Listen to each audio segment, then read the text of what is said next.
Los secretos del Tercer Reich. El arquitecto de Hitler. Famosa por sus iglesias y sus mercados medievales, Colonia también atesora múltiples obras de arte. Pero en 1981 un visitante acudió para vender algo. Las negociaciones fueron discretas. El vendedor era una celebridad internacional y quería permanecer anónimo. Pero existía otro motivo para el secretismo de la casa de subastas. Las valiosas pinturas fueron adquiridas durante la época nazi, posiblemente a víctimas judías forzadas a vender sus posesiones. El vendedor anónimo recaudó 1 millón de marcos en efectivo. Fue otro golpe de suerte para un extraordinario superviviente, el leal arquitecto y ministro de armamento de Hitler, Albert Speer. Era el favorito de Hitler y en algún momento llegó a considerársele su sucesor. Albert Speer mantuvo en marcha la maquinaria de guerra nazi usando mano de obra esclava y el sistema de campos de concentración. Pero durante toda su larga vida pretendió ser un espectador que no sospechaba nada. Un nazi bueno, y se libró de la soga del ahorcado. Si los jueces de Nuremberg del Tribunal Militar Internacional hubieran sabido lo que sabemos ahora de Albert Speer, creo que le habrían incluido entre los principales criminales de guerra que fueron ejecutados. Pero Albert Speer fue un astuto superviviente. Speer fue un hombre increíblemente afortunado. Jugó bien sus cartas en Nuremberg y despistó por completo a los fiscales. Interpretó a un penitente que lamentaba lo ocurrido, pero no era culpable personalmente. Speer sostuvo el Tercer Reich, lo mantuvo en marcha, y eso le hace culpable de todos los crímenes cometidos durante ese periodo. Manipuló y comercializó sus memorias nazis y ganó una fortuna. Su ascenso meteórico en el régimen de Hitler quedó asegurado en 1933. A los 28 años se convirtió en el arquitecto de Hitler, contratado para llevar a cabo la grandiosa visión de Hitler. Muchas gracias. Lo que ven aquí es el principio de un gran complejo que se construirá a lo largo de los próximos años. Su primer gran encargo fue el diseño de las instalaciones, los pendones y la iluminación del Gran Congreso de Nuremberg de 1934. Albert Speer montó el espectáculo que Hitler esperaba. Se convirtió en el confidente del dictador. Pocos disfrutaban de un acceso tan íntimo. Si Hitler hubiera tenido un amigo, habría sido yo, declaró Speer más tarde. Tras Nuremberg, le encargaron mayores responsabilidades. En 1937, Hitler confió a su arquitecto la reconfiguración de Berlín. El profesor Speer se encargó del mayor proyecto urbanístico de todos los tiempos. Presumió de haber construido la nueva Cancillería del Reich en solo 1 año. El ambicioso arquitecto adoraba su posición y el poder. Hitler era el demonio, lo más parecido al demonio que puede ser un ser humano.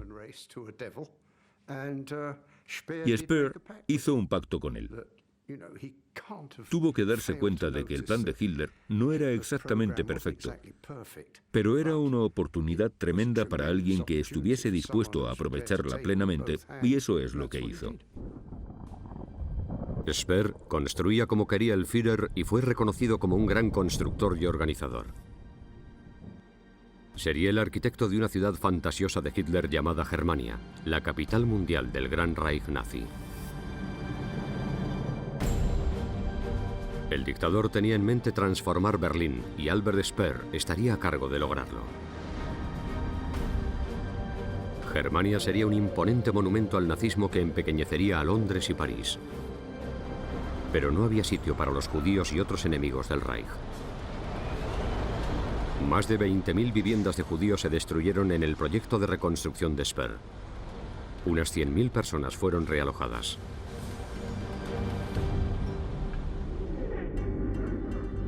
Al historiador Heinrich Svendemann no le cabe duda de la culpabilidad de Speer respecto a la llamada desjudificación de Berlín.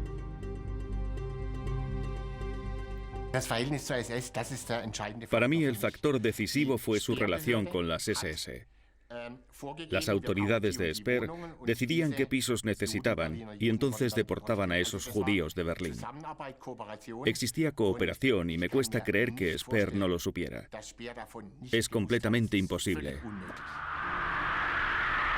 Albert Speer condenó a miles de personas a los campos de concentración y a una muerte cierta. También los usó como fuente de mano de obra esclava. Sabemos que Speer visitó campos de concentración. Vio con sus propios ojos las atrocidades que cometían contra los presos de Mauthausen. Envió miles de toneladas de acero a Auschwitz para la construcción de una fábrica de aceite sintético que funcionaba con mano de obra esclava. Y resulta inconcebible que no supiera las condiciones atroces de la mano de obra esclava de los campos de concentración. Albert Speer presenció muchas cosas. Tras la conquista nazi de Francia, posó junto al Führer delante de la Torre Eiffel.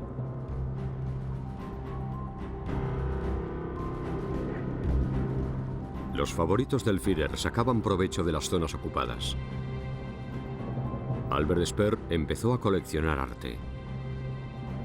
Hay documentos que demuestran que muchos judíos y otros objetivos de la violencia nazi se vieron obligados a vender sus posesiones antes de huir. A otros simplemente les arrebataron sus pertenencias, entre las que había valiosos cuadros. A Speer le daba igual que las obras procedieran de coleccionistas judíos o no. No era tan tosco y ostentoso como Göring. No era su estilo. Era más sutil. Si las habían arianizado legalmente, si las habían expropiado y las habían blanqueado a través de una casa de subastas o un marchante, creo que a Speer no le importaba mucho. Speer se convirtió en uno de los mayores compradores de arte.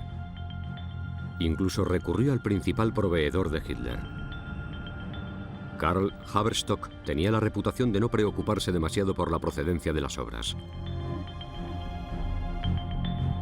A partir de 1938, el profesor Speer compró 6 pinturas románticas al galerista de Hitler. Entre ellas, un paisaje italiano de Jacob Philipp Hackert. Y en las lagunas pontinas de Arnold Böcklin. Speer era uno de los directores de la economía alemana y sabía lo que estaba pasando. Y cuando adquiría obras como ciudadano particular, tenía que saber que era probable que las obras que compraba procedieran de colecciones judías. No se podía engañar. La colección de arte y la carrera de Albert Speer prosperaron a la par que la Alemania nazi aumentaba el esfuerzo bélico. Se convirtió en ministro de armamento en febrero de 1942 y pronto alcanzó una posición de extraordinario poder.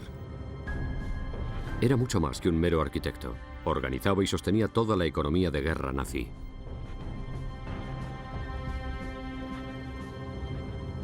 Speer trabajaba estrechamente con Hitler.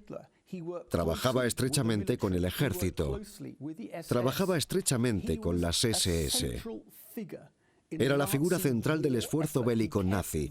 Mantenía la guerra en marcha. Y mientras la guerra seguía en marcha, más gente en los campos de concentración. Speer brilló en su nuevo puesto. Era un hábil organizador. La producción aumentó incluso en momentos de grandes pérdidas. Pero sus aparentes milagros productivos tenían un coste humano estremecedor.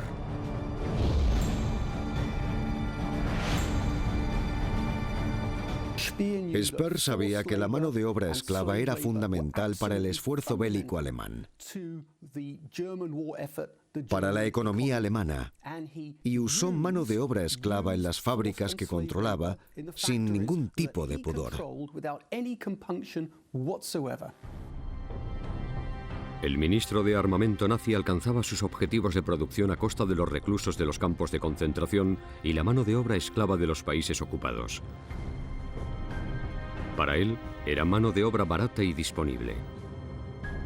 Es una prueba más de que jugó un papel clave. Era el gran conseguidor de Hitler. No solo sabía las cosas, también estaba directamente involucrado. Lo sabía todo.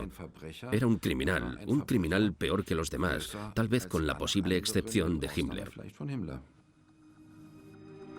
Albert Speer permaneció al lado de Hitler hasta los últimos días de la guerra. Tras huir de las ruinas de Berlín, efectuó una parada vital en una finca de Brandenburgo. Cuando era más joven, había renovado la casa para un amigo de confianza de la familia, Robert Frank. Robert Frank había almacenado en su casa de campo la valiosa colección de Speer, formada por unas 30 pinturas. Cuando se acercó el Ejército Rojo, el ministro de Armamento de Hitler trató de recuperarlas desesperadamente. Si las encontraban, las pinturas podían constituir una prueba incriminatoria y potencialmente peligrosa por su origen judío. La noche del 23 de abril de 1945, Speer supervisó personalmente su retirada.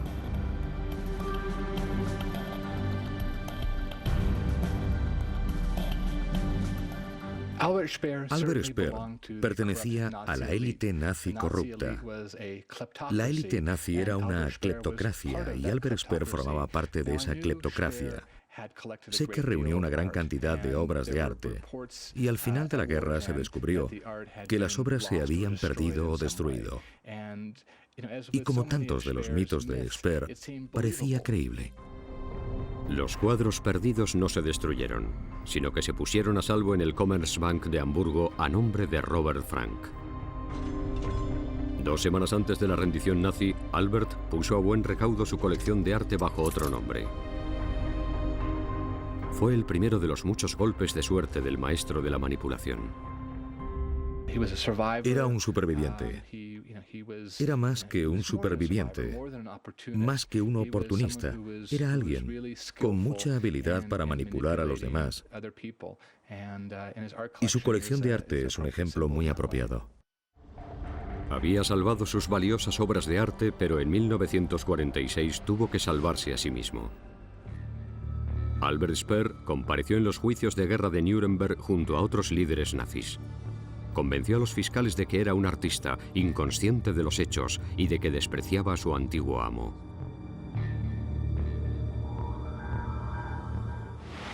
¿Cuál fue la decisión de Hitler? Su decisión fue un acuerdo inútil, como tantas decisiones de Hitler.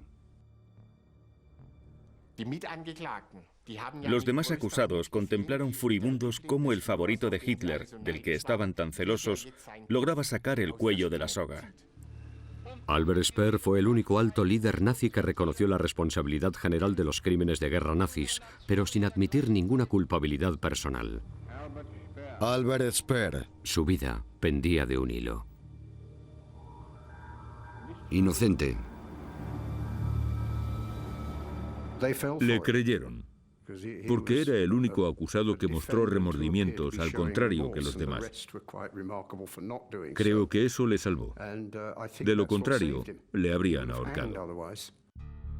Tras salvarse de la horca, el hombre que antaño se decía que habría sucedido a Hitler fue condenado a 20 años en la cárcel de Spandau. El otrora importante líder nazi se convirtió en el preso número 5. 3 años después de la guerra, un investigador norteamericano le interrogó sobre su colección de arte. Cuando interrogas a alguien, por muy verídica, valiosa o realista que parezca una respuesta, siempre tienes que cuestionarla, porque las apariencias engañan.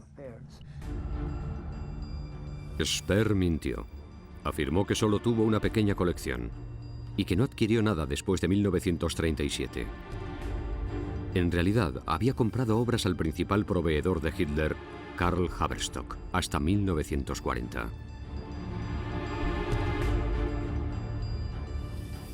Karl Haberstock despojó a los marchantes y a los coleccionistas de arte judíos de toda Europa de algunas de sus mejores obras y las vendió a los líderes del régimen nazi para sus colecciones privadas. Y Albert Speer fue uno de sus principales compradores. El 1 de octubre de 1966 quedó en libertad.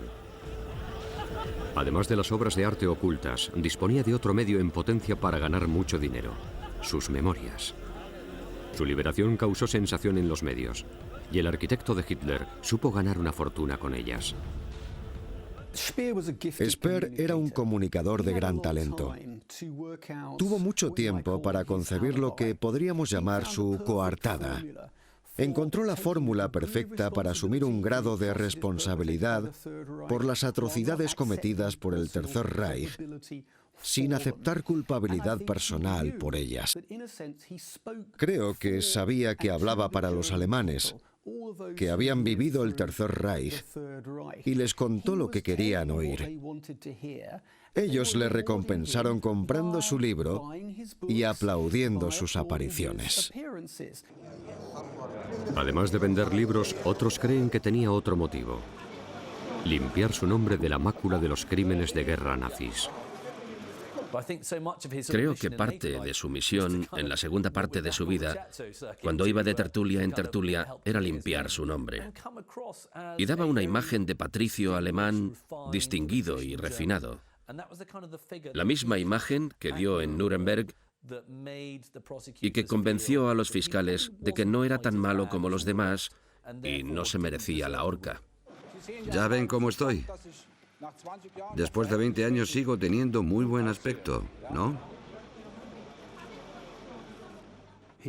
Estaba bien posicionado. Tenía la reputación de ser un hombre honesto y un nazi bueno. Y la explotó. La gente acudía a entrevistarle y él se labró la reputación de haber sido un hombre bueno entre hombres malos. La imagen de nazi bueno fue altamente rentable. 6 semanas después de su liberación de la cárcel de Spandau, le pagaron 50.000 marcos por una entrevista exclusiva. Interpretó el papel de nazi penitente y afirmó: «Nunca me podré quitar de encima el peso de la enormidad de esos crímenes». Afirmó repetidamente que pensó asesinar a Hitler y explicó por qué no había revelado a nadie los detalles. Cuando fallan, los atentados resultan ridículos. Por eso solo mencioné brevemente los planes contra Hitler en los juicios de Nuremberg. Repita conmigo: juro por Dios. Juro por Dios. Que el testimonio que prestaré confirmó lo que había declarado 20 años antes. ¿Quiso cometer el asesinato usted mismo? ¿Por qué fracasó? No quiero entrar en detalles. Así fue como forjó su propio mito. Contó la historia de que en enero de 1945 quiso meter gas venenoso por una toma de aire del búnker, pero no pudo encontrar una escalera para subir por la pared. Recuerdo lo que dijo su rival, el arquitecto Hermann Giesler. ¿Era el segundo hombre más poderoso del Tercer Reich y no pudo encontrar una escalera? Si realmente hubiese planeado un atentado real y sólido contra Hitler, ¿por qué no cogió una pistola y pegó un tiro al dictador? El antiguo organizador máximo y jefe de la industria de Hitler pasó años refinando sus memorias. Reconoció su responsabilidad, pero nunca su culpa personal. Sus libros se convertirían en bestsellers.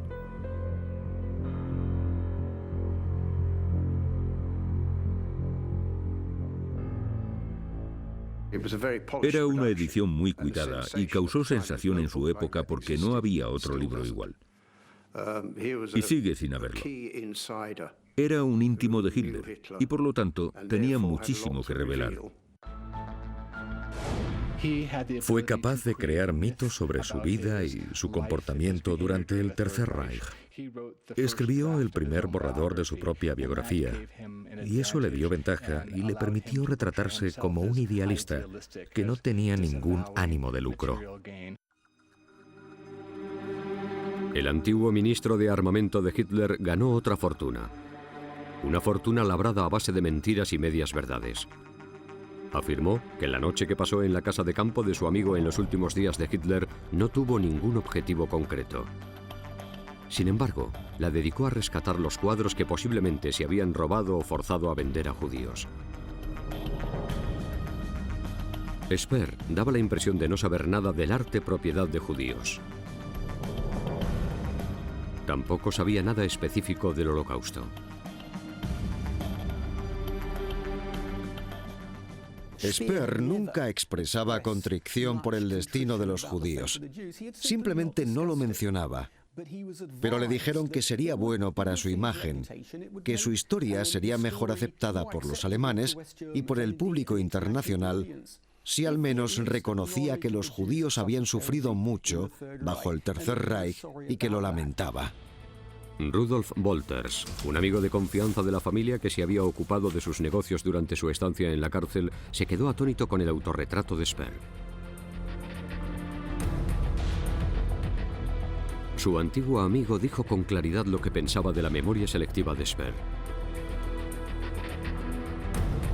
Querido Albert, estoy sentado, mordiendo la pluma y retorciéndome entre las emociones de nuestra antigua amistad y el rechazo instintivo.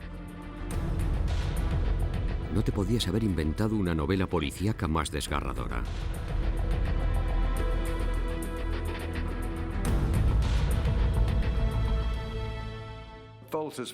Wolters, como muchos de los antiguos colaboradores del régimen, se mostró muy molesto con él por no parar de decir que todo había sido una desgracia y que asumía su parte de la responsabilidad general. Su reacción fue: cállate por Dios y olvídalo. Pero Speer continuó interpretando al nazi penitente. Fue un papel que perfeccionó con ayuda de Joachim Fest. Estaba escribiendo una biografía de Hitler al mismo tiempo, y Albert Speer fue un colaborador vital para su libro. Hitler sabía que tenía que mantener en secreto lo que preparaba. Yo debería haberme dado cuenta, pero vivía cada día despreocupadamente y me refugiaba en mis planos. Todavía me siento responsable de Auschwitz, aún hoy. Pero en 1971 empezaron a aparecer grietas en la imagen de nazi bueno de Albert Speer. Unos historiadores sugirieron que había estado presente cuando el jefe de las SS, Heinrich Himmler, dio un infame discurso en la ciudad de Posen, ahora polaca. En ese discurso poco habitual, Himmler habló con sinceridad del destino del pueblo judío en el Reich nazi.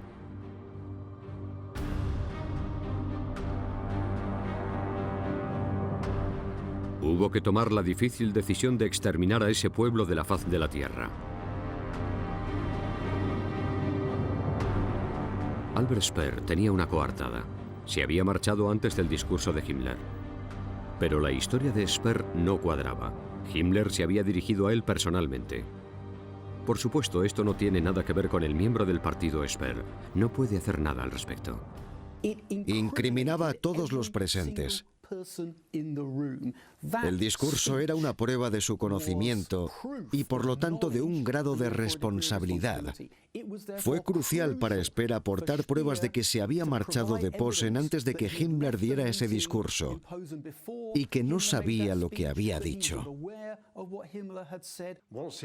¿Estaba presente o no cuando Himmler dio ese famoso discurso en Posen o Potsdam? Mucho después, tuvo que dedicar gran cantidad de tiempo a demostrar que no estuvo allí. Luego dijo que estuvo allí, pero se perdió la parte importante porque se fue a otro lado. Dijo algo que no se sostenía. Fue el pilar central del esfuerzo bélico.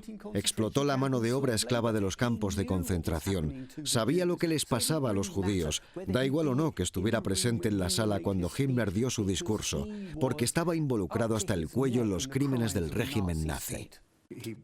Se las arregló para superarlo. Es asombroso. Decían que Ronald Reagan era el hombre de teflón. Parece que Speer también era el hombre de teflón. No se le pegaba nada. Pero tal vez algo sí que se pegó a su conciencia. Albert Speer buscó el consuelo y la salvación en un monasterio benedictino que visitaba con regularidad.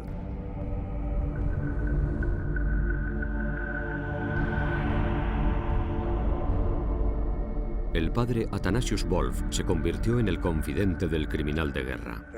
Una vez me dijo: Padre Athanasius, comprendo que la gente no quiera hablar conmigo porque no dije muchas cosas o no las dije correctamente. Entiendo que la gente no me quiera dar la mano porque fallé, pero espero que exista el perdón de Dios. Así introdujo el nombre de Dios en la conversación. A diferencia de las numerosas víctimas de sus proyectos de mano de obra esclava, Albert Speer pudo refugiarse en la religión. Era libre para disfrutar de la soledad en silencio, aunque ni siquiera en un monasterio podía confesar abiertamente sus crímenes de guerra. Decía que no lo sabía, pero al mismo tiempo decía que si lo hubiera sabido, no habría podido actuar, así que lo ignoraba para poder actuar. Tenía algo de ambivalente, lo confesaba y al mismo tiempo retiraba la confesión.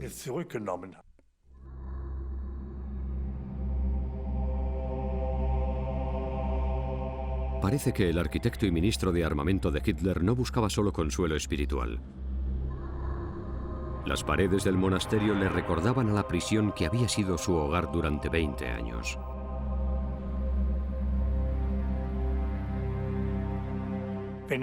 Cuando venía al monasterio se acordaba un poco de Spandau.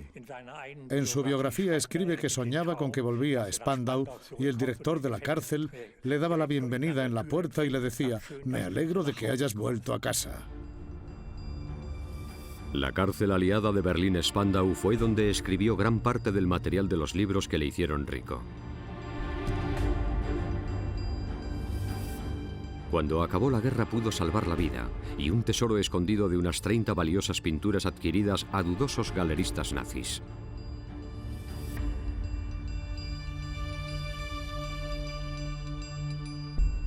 Estaban depositadas a salvo en un banco de Hamburgo, a nombre de su apoderado, Robert Frank. Frank escribió a otro amigo de Speer: «2 tercios de los cuadros son robados. Hemos tenido muchos problemas con ellos, porque en parte eran propiedad judía».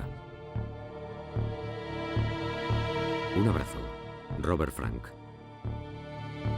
Encerrado en su celda, Speer no podía hacer nada para recuperar los cuadros que había rescatado a la desesperada en los últimos días de la guerra. Escribió a su abogado: «Tras mi liberación, temo que haya una reacción pública si intento recuperar la propiedad de una valiosa colección de cuadros».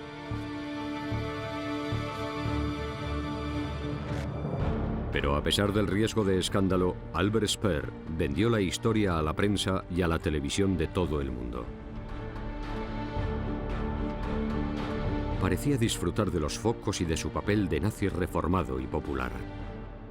Su fama internacional dio a los alemanes una figura representativa que podían presentar como símbolo de cómo el loco de Hitler había explotado al pueblo alemán.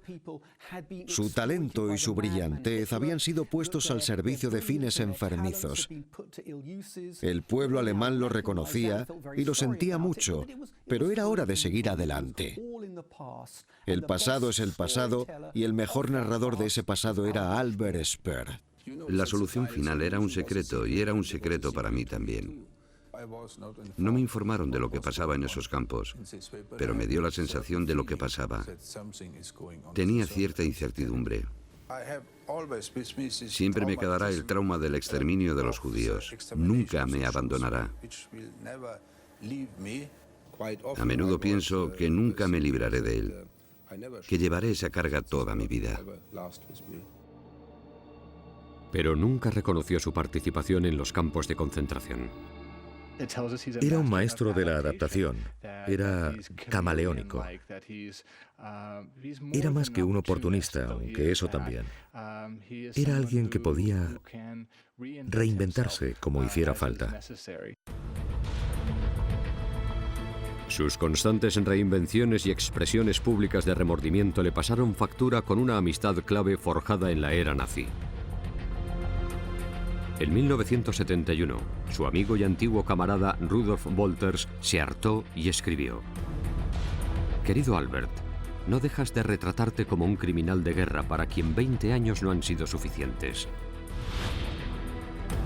Te sugiero que no volvamos a vernos hasta que hayas superado esta fase. Es decir, cuando ya no estés interesado exclusivamente en tu rehabilitación. Tu viejo A. El antaño segundo hombre más poderoso de Alemania, Albert Speer, se había quedado solo.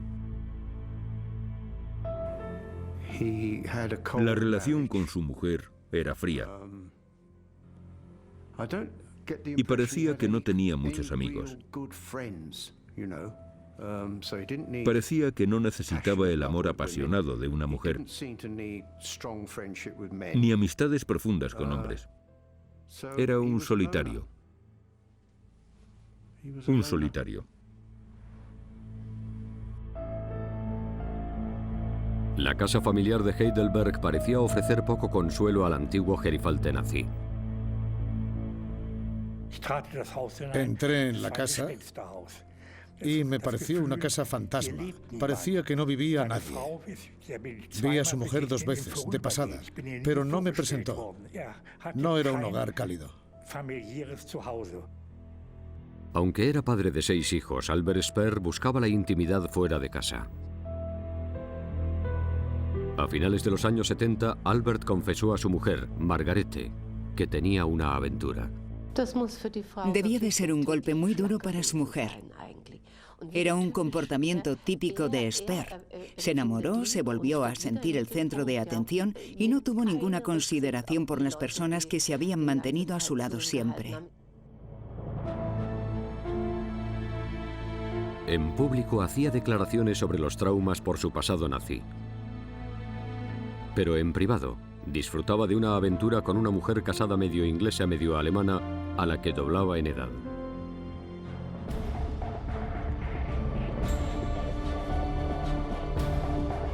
Su colección secreta de arte, amasada durante la guerra gracias a los traficantes nazis, era otro secreto. El viejo amigo de la familia y administrador Robert Frank escondió y conservó unas 30 pinturas de Speer. Cuando Frank murió, los cuadros acabaron en un garaje cercano a la ciudad alemana de Bonn. Habían decidido repartírselas al 50%. Albert Speer quería permanecer anónimo. En esa época, muchos compradores y marchantes no hacían muchas preguntas sobre la procedencia de las obras de arte. Desde 1933 hasta bien entrados los años 90, hubo un tráfico muy activo de obras de arte, cuyo origen nadie se preocupaba por confirmar, porque muchos de los vendedores sabían que eran obras que en algún momento habían sido robadas u obtenidas mediante ventas forzosas por parte de judíos desesperados por huir del Tercer Reich. En aquel entonces, en 1981, la procedencia de los cuadros de Speer podía ocultarse o ignorarse. En el catálogo se indicó que estaba en manos privadas. El nombre del anterior propietario, el famoso marchante de arte de Hitler, Karl Haberstock, también se omitió. No cabe duda de que Speer adquirió obras de arte robadas a marchantes y coleccionistas judíos. Se las vendió Karl Haberstock, que fue uno de los grandes saqueadores de arte robado. Fuese cual fuese su origen, el propietario anónimo, el criminal de guerra Albert Speer, estaba a punto de ganar otra fortuna con su pasado nazi. Los cuadros se vendieron gradualmente en una casa de subastas de Colonia. Tras cada venta, el propietario anónimo cobraba en efectivo. No quería recibos, ni firmas, ni pruebas.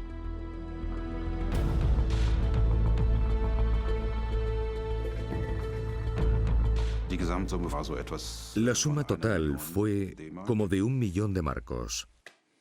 No tengo ni idea de qué fue de ese dinero. Más tarde su viuda nos preguntó si no quedaba nada por cobrar.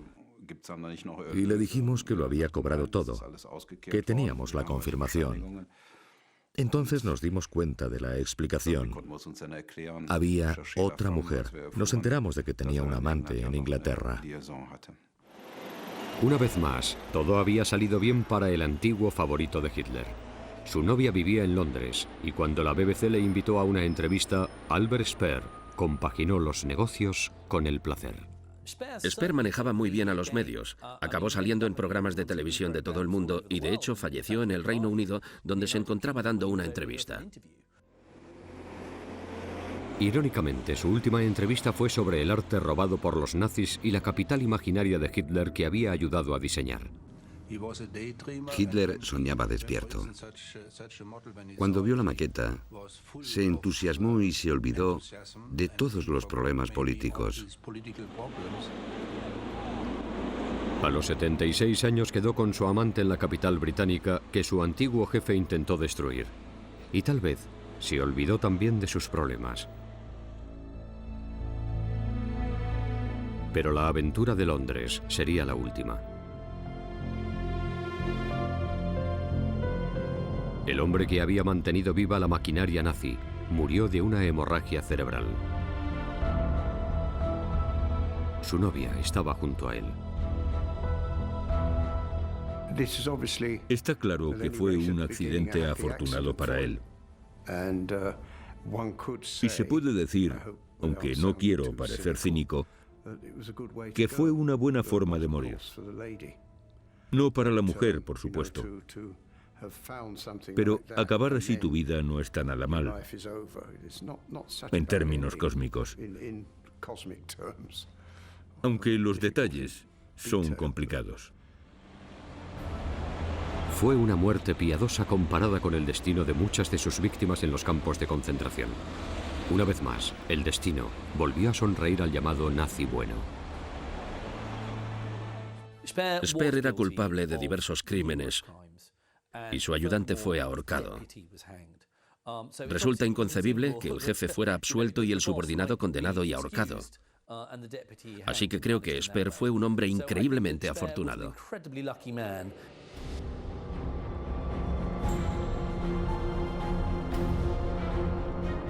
Hasta el final, el protegido de Hitler se las arregló para mantener su hábilmente creada imagen de hombre decente, ignorante e inocente. Fue la verdadera obra maestra de la vida de Speer. Tuvo la buena suerte de que muchas de las cosas que le implicaban personalmente en la persecución de los judíos tardaron años en emerger. Pero cuando emergieron, su imagen empezó a derrumbarse. Un joven estudiante de doctorado, Matthias Schmidt, reveló el mito de Speer. El antiguo camarada del ministro de Armamento Rudolf Wolters ayudó a revelar el verdadero alcance de sus delitos, incluyendo pruebas de la participación del llamado nazi bueno en el traslado de los judíos de Berlín.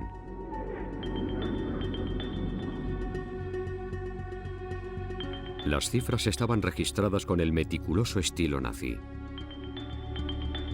En total se han requisado 23.765 viviendas judías.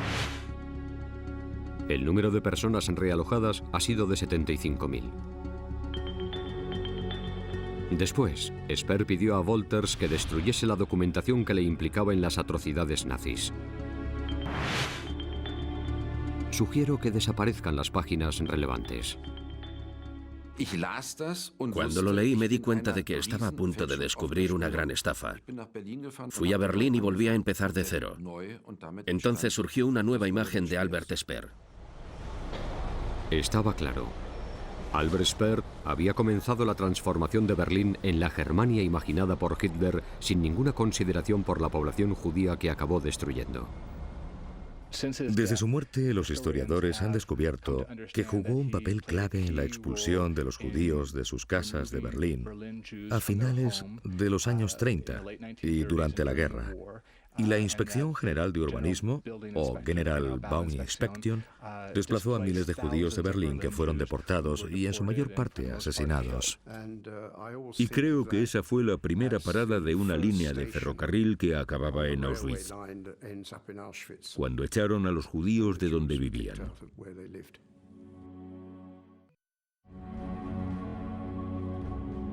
Toda su vida, Albert Speer ocultó su conocimiento de las atrocidades de los campos de concentración. Ahora sus mentiras han sido reveladas.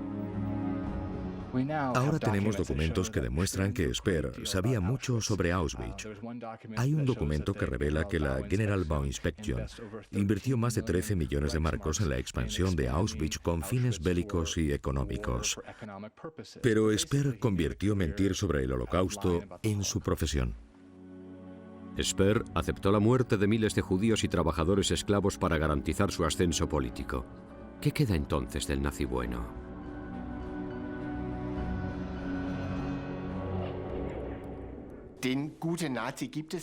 No había un nazi bueno. Y si lo había, no era Speer. Cometió demasiados crímenes. No hay que olvidar que utilizó millones de trabajadores esclavos en la industria del armamento. En 1944, seguían vivos unos 700.000 reclusos en campos de concentración y unos 500.000 trabajaban para Speer. Esos son los hechos.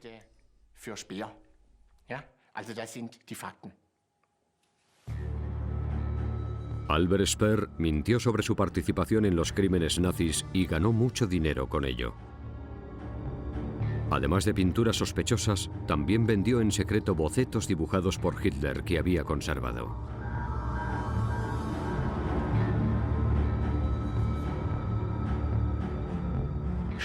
Speer no quería que pareciese que se beneficiaba de su relación con Hitler.